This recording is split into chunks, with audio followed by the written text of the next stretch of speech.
My name is Elena Carrington. I'm 31 years old, and until last summer, I believed surviving something together made people honest. I learned the truth the night I saw my stepmother drinking champagne on the upper deck of my yacht, celebrating my death. The same yacht she told the Coast Guard I probably sank with. The same yacht she cried over in front of cameras. The same yacht she almost killed me on 3 weeks earlier. And the worst part? Everyone at that party thought she was the grieving widow holding my family together. Nobody knew I was standing 50 feet away watching the entire thing happen, before I tell you how my own stepmother tried to erase me and throw a luxury party on the yacht she thought she stole. Tell me where you're watching from tonight. I always wonder how far stories like this travel. The first time Vanessa Carrington smiled at me, I was 14 years old and standing at my mother's funeral. That should have been my warning. She walked into the church wearing cream instead of black. Not white exactly, but close enough to make people stare twice. My father introduced her 3 weeks later as someone who had helped him survive grief. I remember looking at her manicured hands wrapped around his arm and thinking she didn't look sad at all. She looked relieved. My father, Richard Carrington, built luxury marinas across the southeast coast. Charleston, Savannah, Miami, even private docks in the Caribbean. He lived for the water. Every major memory in our family happened near an ocean. When my mother died from a sudden aneurysm, he drowned himself in work. Vanessa appeared 6 months later. Beautiful, soft-spoken, perfect. She knew exactly when to touch someone's arm during conversations, exactly how long to hold eye contact, exactly when to laugh. She learned my father like a business strategy, and he fell for it completely. By the time I was 16, she had moved into our waterfront estate outside Charleston. By 17, she was calling herself the woman keeping this family from falling apart. By 18, she had convinced my father I was unstable. Not openly. Vanessa never attacked directly. That was what made her dangerous. She preferred tiny cuts, subtle comments. Oh, Elena has always been emotional. She gets overwhelmed easily. She misses her mother so much. She doesn't mean to sound disrespectful. Every sentence sounded caring until enough of them stacked together. Then suddenly, people looked at me differently, like I was difficult, complicated, fragile. I spent years trying to prove I wasn't. Meanwhile, Vanessa transformed herself into the perfect society wife.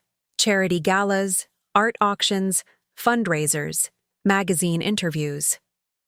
By the time I was 25, people in Charleston called her the Queen of the Harbor. They had no idea she barely knew how to drive a boat. That part mattered later. My father died when I was 28. Heart attack. Sudden. Violent. He collapsed on Dock 9 while overseeing renovations for one of our marina expansions. I still remember Vanessa screaming dramatically in the hospital waiting room while I stood frozen beside the vending machines, trying to understand how a person could exist 1 hour and disappear the next. After the funeral, she held my hands in front of everyone and whispered, "We only have each other now." I almost believed her. That was my second mistake, because grief makes predators look compassionate. The company structure changed after my father died. Most people assumed Vanessa inherited everything. She encouraged that assumption. In reality, my father's original ownership agreements placed the marina business under a trust controlled jointly between me and the board until I turned 30. Vanessa hated that. She wanted control immediately, especially of the yacht, the Midnight Tide. 110 feet of polished white steel and dark teak. 3 decks, private suites, glass dining room, a floating masterpiece my father bought the year I graduated college. It wasn't just expensive, it was symbolic. Everyone in Charleston knew that Yacht magazine spreads featured it. Influencers photographed sunsets from it. Business deals happened on it. My father used to say, "The Midnight Tide is the heart of this family." After his death, Vanessa started treating it like a throne, and she hated that legally, It belonged to me, not her. At first, she tried charm. Elena, darling, you know managing a yacht is stressful. You're so busy with the company. Maybe I should oversee bookings and maintenance. Then guilt. Your father would hate seeing us divided. We should share everything. Then manipulation. You've never really liked attention anyway. Finally, anger. You are too immature to manage assets at this level. That conversation happened 6 months before she tried to kill me. I remember because she said it while staring directly at the ocean through the dining room windows, like she was imagining life without me in it. The incident happened in July. Peak season, tourists everywhere, humidity thick enough to feel like wet fabric against your skin. Vanessa suggested a private weekend trip on the midnight tide, just the two of us. Family healing, she called it. She even cried while asking. Said she missed my father, said we needed peace, said she hated how distant we had become. I almost refused. Olivia Bennett, my best friend and the company's legal advisor, told me not to go. She gives me snake in heels energy, Olivia said over wine the night before. You watch too many crime documentaries, I replied. Olivia leaned forward. No, Elena. I watch Vanessa. I laughed then. That laugh nearly got me killed. The weather the morning we left looked perfect. Bright skies, calm water, tourists lining the marina taking pictures. Vanessa wore oversized sunglasses and white linen like she was starring in a luxury perfume commercial. She hugged dock workers dramatically, told everyone she was so grateful Elena and I are reconnecting. Performance. Everything with her was performance. The first day passed peacefully enough, too peacefully. Dinner on the upper deck, champagne, stories about my father. At one point, Vanessa even apologized, or something close to it. I know I made mistakes with you, she said softly. The ocean behind her looked black beneath the moonlight. I was insecure after marrying your father. I worried you'd never accept me. I remember staring at her because the sentence sounded almost human. For one dangerous moment, I thought maybe grief had changed her. Maybe we could become something close to family. That illusion lasted until the second night. Around 11:40 p.m., I woke up dizzy. The cabin felt strange, heavy, like the walls were moving wrong. At first, I thought it was seasickness. Then I tried standing. My legs collapsed beneath me. Panic shot through my chest instantly. Something was wrong. I reached for my phone on the nightstand. Gone. I tried the cabin radio. Dead. Then the smell hit me. Gasoline. Strong. Sharp. Every instinct in my body screamed. I stumbled into the hallway, barely able to stay upright. The yacht lights flickered. One emergency bulb glowed red near the stairwell. That was when I heard Vanessa screaming above deck. Elena! Her voice sounded distant, performative, not panicked. Elena, where are you? I forced myself upstairs. The moment I reached the main deck, I saw flames near the rear engine compartment. Not massive, controlled, contained, like someone wanted smoke more than destruction. Vanessa stood near the railing in a life vest, one emergency raft already deployed. Only one. She turned toward me slowly and smiled, not wide, not dramatic, just enough. Then she said the sentence I will hear for the rest of my life. You should have stayed asleep. The dizziness, the missing phone, the fuel, everything connected at once. I remember trying to speak, trying to ask why. But my body was failing. Vanessa walked toward me calmly. The company was always supposed to be Richard and me, she said quietly. You were an obstacle he never removed.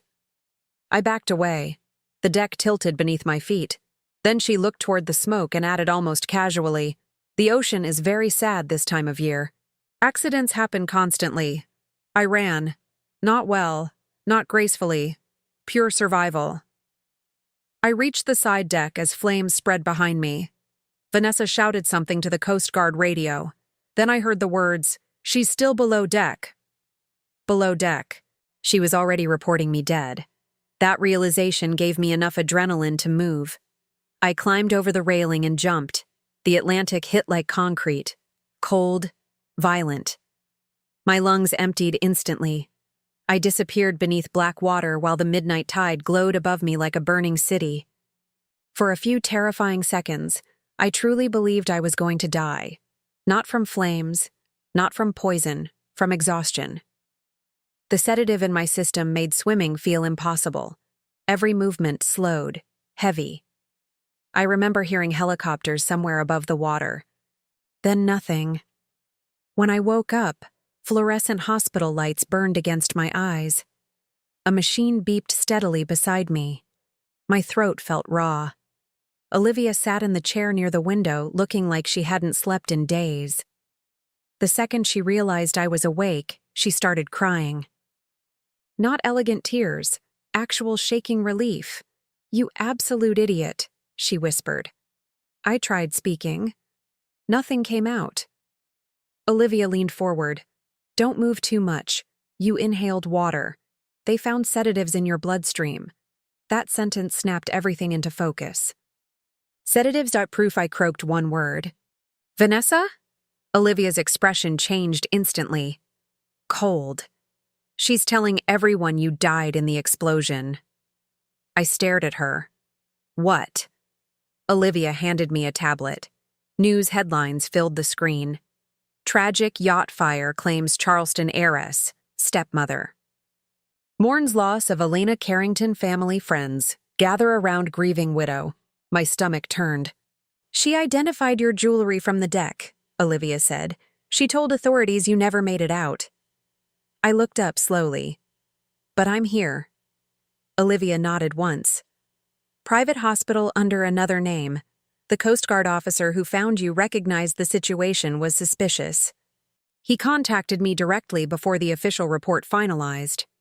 I tried sitting up. Pain ripped through my ribs. "She tried to kill me." Olivia's eyes darkened. "I know." The next week became a blur of lawyers, investigators, toxicology reports, private security. The official explanation claimed a fuel malfunction caused the fire. Vanessa cried beautifully during every interview. She wore black silk, minimal makeup, perfect grief. People flooded social media with sympathy. She posted emotional tributes to me daily. My beautiful stepdaughter deserved so much more time. Watching her publicly mourn me while I sat hidden inside a hospital felt like observing my own funeral through bulletproof glass. Then Olivia uncovered the party, 3 weeks after the fire. On the yacht, Vanessa announced a celebration of Richard and Elena's legacy. Exclusive guest list, local elites, investors, reporters. She planned to host the event on the repaired midnight tide after finalizing emergency ownership transfers connected to my presumed death. That was when I stopped feeling afraid and started feeling furious, because grieving people do not throw champagne parties on the yacht where their stepdaughter supposedly burned alive. Predators do. Olivia stood near the hospital window reading the invitation aloud. "Cocktail attire. Sunset Memorial Cruise." I looked at the photo attached to the digital invitation. Vanessa stood beside the yacht smiling softly in black satin, like a queen posing beside conquered territory. "She thinks she won," I said. Olivia nodded. Good. That single word changed everything, because Olivia Bennett did not say good unless she already had a plan. The Coast Guard investigation remained unofficially open due to inconsistencies. My toxicology report alone created problems. But Olivia wanted more than suspicion. She wanted destruction. Over the next 10 days, we built it carefully. Dock security footage, fuel purchase records, deleted phone calls, insurance modifications. Vanessa requested 2 weeks before the trip, even. More disturbing? Vanessa increased her accidental death coverage on me 6 months earlier. $5 million. I remember sitting in Olivia's office staring at the documents while Charleston rain hammered the windows. "How long has she been planning this?" I whispered. Olivia looked genuinely unsettled, Long enough to practice. That sentence stayed with me. Practice. The woman hugged me at holidays, ate dinner across from me, called me darling, all while preparing to erase me. The night of the party arrived hot and humid. Charleston Harbor glittered beneath gold sunset light. Luxury cars lined the marina.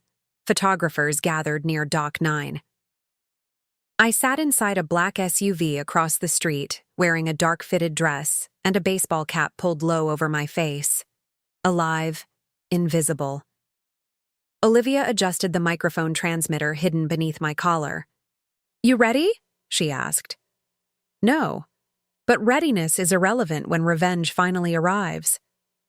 I watched guests board the midnight tide carrying champagne glasses and expensive condolences. Then Vanessa appeared, and for one terrifying second, rage nearly overpowered me. She wore silver, not black, silver sequins that reflected harbor lights across the water.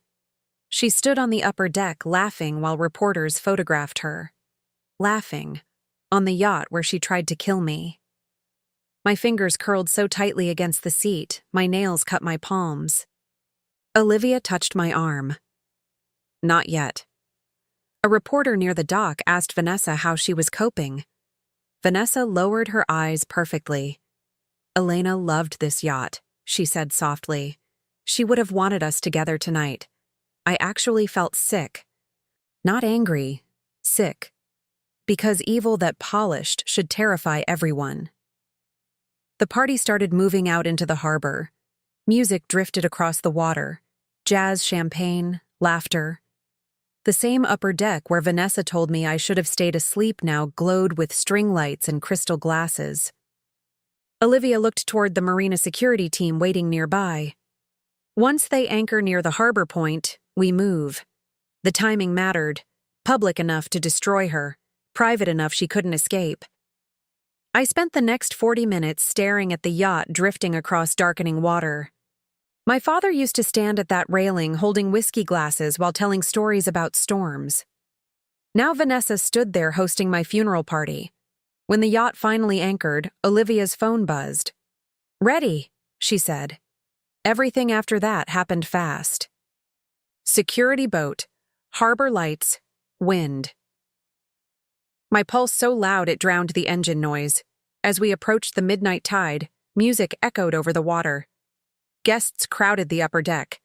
Vanessa stood near the center giving a speech. "Elena had such a passionate spirit," she said dramatically. "Richard always believed she would eventually find peace." Olivia looked at me. I nodded. The security officer hit the floodlights. Bright white beams exploded across the yacht. Music stopped instantly. People turned. Confused murmurs spread across the deck. Vanessa squinted toward the approaching boat, annoyed at first, then curious, then terrified. Because I stood up and stepped into the light. The silence that followed felt supernatural. One woman actually dropped her champagne glass. A man whispered, "What the hell?" Vanessa's face drained completely white. Not theatrical grief white, real fear, the kind that strips makeup from a person's soul. I climbed aboard slowly. Every eye on the yacht followed me. No music, no movement, only harbor wind and stunned breathing. Vanessa stared like she had seen a ghost. Honestly, maybe she had. I stopped 6 feet away from her, close enough to see panic shaking beneath her perfect expression. "Elena," she whispered. That single, fake, tearful whisper nearly made me laugh. I looked around the deck, at the flowers. The catered tables, the silver decorations, then back at her. "This is an interesting place for a memorial," I said calmly. Nobody moved. Vanessa recovered quickly, too quickly. That was always her talent. She rushed forward dramatically. "Oh my God," she gasped. "You're alive!" I stepped backward before she could touch me. The rejection landed publicly. Guests noticed. Vanessa's smile twitched. "You told the Coast Guard I died below deck," I said. Her eyes flickered. Brief, tiny, but enough. "It was chaos," she replied.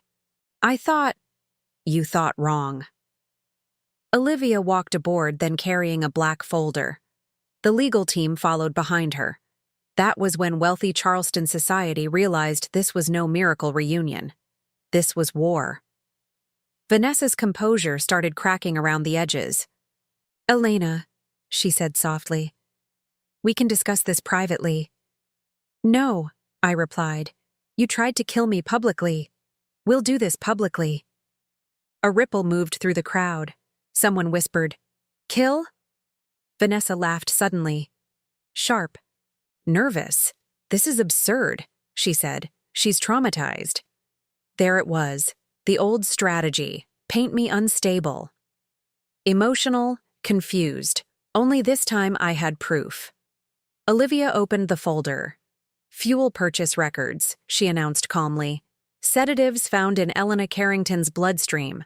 Insurance increases. Deleted calls. Security footage showing emergency raft preparation before the reported engine malfunction." Vanessa stopped breathing normally. You could literally see it, like her body forgot rhythm. Then Olivia delivered the sentence that destroyed her, and perhaps most importantly, Coast Guard audio. The speaker turned on. Static crackled across the deck. Then Vanessa's voice played clearly over the harbor. "She's still below deck." Everyone froze, because the timestamp displayed underneath. 3 minutes before emergency crews searched the lower cabins. 3 minutes before anyone could have known where I was. Vanessa looked like the ocean had opened beneath her feet. "No," she whispered. Olivia continued.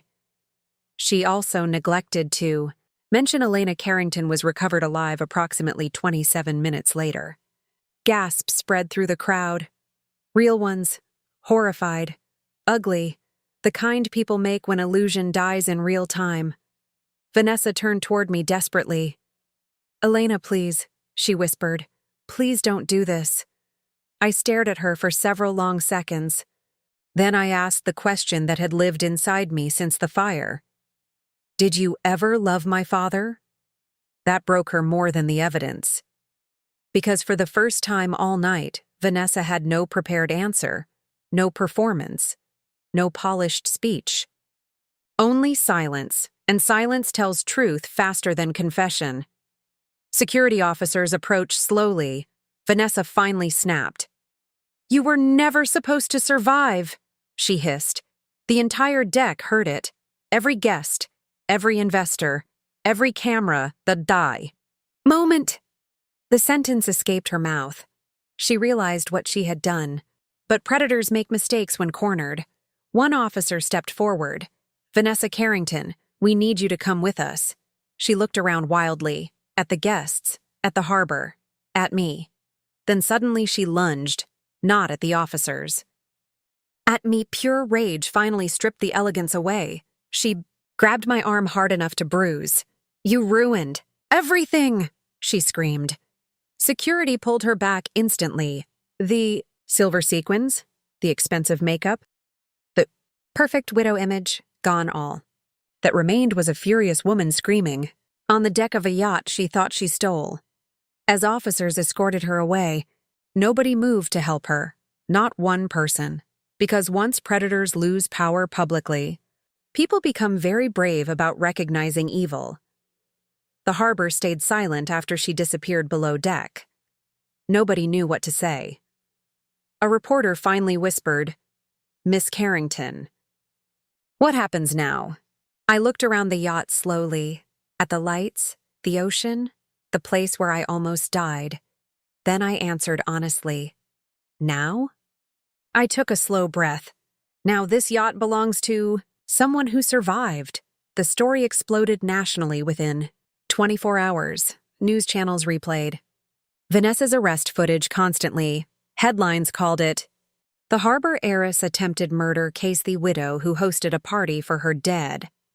Stepdaughter Charleston society reacted exactly how wealthy circles always react: public shock, private gossip, sudden selective memory. People who praised Vanessa for years began claiming they always sensed something off. Coward's love. Hindsight. The investigation uncovered even more. Secret. Debts. Hidden accounts, affairs. She had been draining company funds quietly for years while preparing ownership transfers after my supposed death. Everything collapsed. Fast. Olivia handled the legal side like a war general.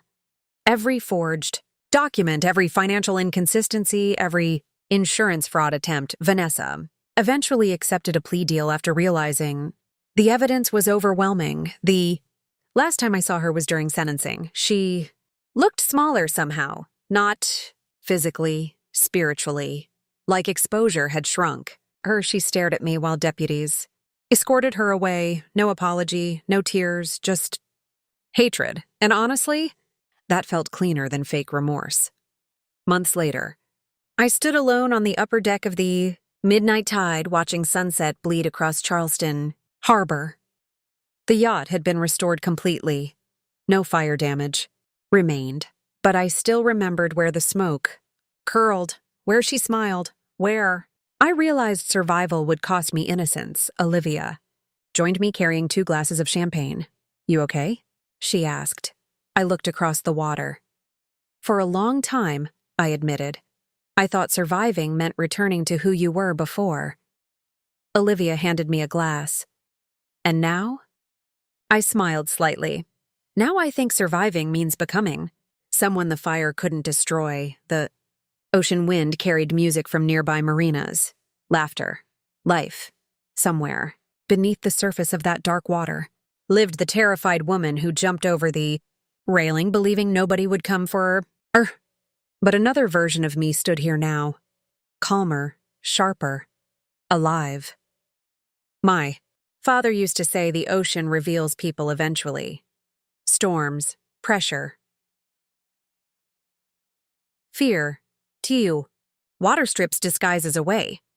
Vanessa learned that too, late. Because the night she hosted a party on my yacht celebrating the life she thought she stole. The ocean gave me back, and when I stepped onto that deck alive, her entire world finally drowned instead. If someone betrayed you so deeply, they planned your disappearance while pretending to love you. Would you expose them publicly or disappear forever and start over somewhere new? Every story on this channel is written to explore betrayal, survival, power, and emotional resilience through cinematic storytelling. This story is fictional and created for entertainment and educational purposes.